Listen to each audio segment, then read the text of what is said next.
大腰筋を使おうと思ってぐっと力を入れようとすると、だいたい腰の形が反っていきます。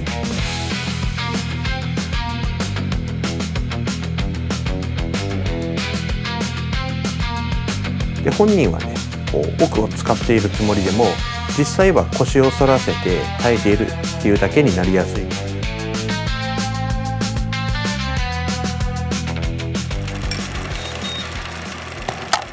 大事なのは大腰筋をね、筋繊維そのものをムキムキに強くしていくことではなくて、大腰筋が使えるか、あとはね、大腰筋がスコンと抜けないか、その条件を正しく作ることです。大腰筋はこの腰椎の前面から大腿骨にかけて縦にこう走っている筋肉ですね。で、背骨と足を体の奥で直接つないでいる唯一の筋肉です。だから手術では大腰筋をただの足を上げる筋肉としては考えていません。大腰筋は腰椎の前側を支えながら、下半身から来る力をね、体幹に受け渡す筋肉なんですね。大腰筋がやってるのはこの腰椎の前側の、腰椎全体の形を適切に保つことなんですね。腰椎前面の大腰筋の力が、抜けなければ床から来た力は腰で止まらないで体幹をスッと運動連鎖通ってくれます。逆にここが抜けると、どれだけ足で床を強く押していたとしても力がこの体幹部で逃げてしまいます。なので手術では大腰筋をね、力を運搬する時のクラッチのような形で考えてもらうと分かりやすいかと思います。クラッチっていうのは力をね、直接作る部品ではありません。でもね、そこが切れていたら力はつながらないですよね。大腰筋も同じような感じです。力の発生源ではなく、だけど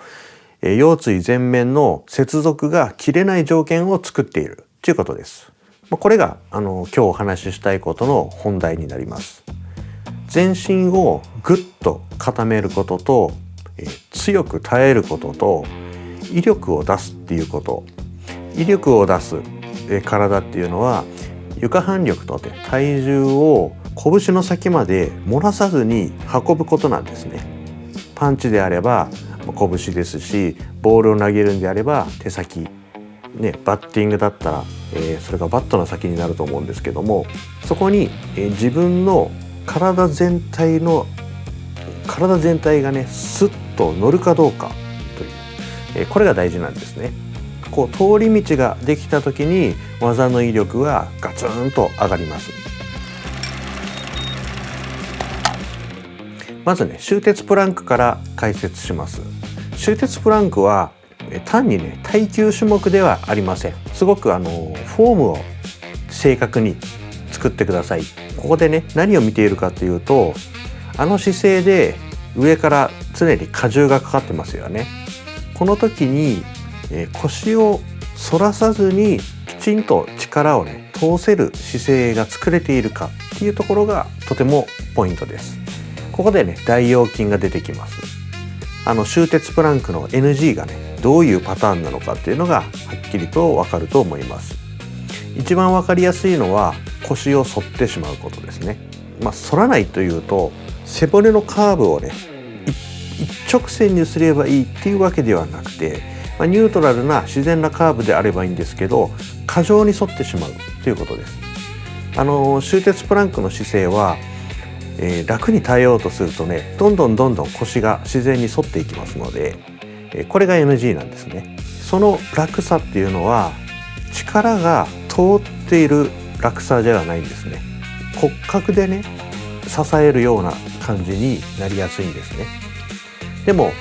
終鉄のメソッドで必要としているのは、ただ変化しない体っていうことではなくて、床から得た力を腰で漏らさないで拳まで、必要なところまで通す技術なんですよね。だから、腰を反ることは体が変形しないように固めることはできたとしても、力を伝達する上ではものすごく効率が悪い姿勢になるんですね。その時にね、背中に過剰に力が入って肝心の大腰筋から力が抜けているっていうような現象が生まれます。この状態がね直進の状態から完全に外れちゃう状態なんですね。ですので終鉄プランクではこう大腰筋をどういうふうに鍛えるかっていうことにあまりこう意識を向けすぎないように。大事なのは腰を反らないこと、あと逆に腰を丸めてもダメなんですね。であとは呼吸を止めないこと、こういう条件で、床足先から上半身までを力をきちんと流してくれる姿勢を作れているかっていうのが大事です。直進の姿勢で大腰筋に正しくこう刺激がいってる感覚、これを見つけながら終鉄プランクをやると。要は大腰筋に適切な刺激がいくかどうか、他の筋肉に刺激が逃げてしまってないかっていう、ここら辺がねとても重要になるかなと思います。腰椎がもう自然なカーブを保てた状態でこの終鉄プランクの姿勢をやると、足先またこの肘が体幹を通るときに大腰筋がねものすごくこう直進の前の方の壁としてビシッと効いた感覚が芽生えてきますので、ここを意識してこうフォームを研究してみてください。終鉄プランクの目的は長く耐えることではありません。大腰筋の筋繊維をただただ鍛えようとすることでもありません。腰椎の前面の安定を抜かないようにして床反力を拳まで、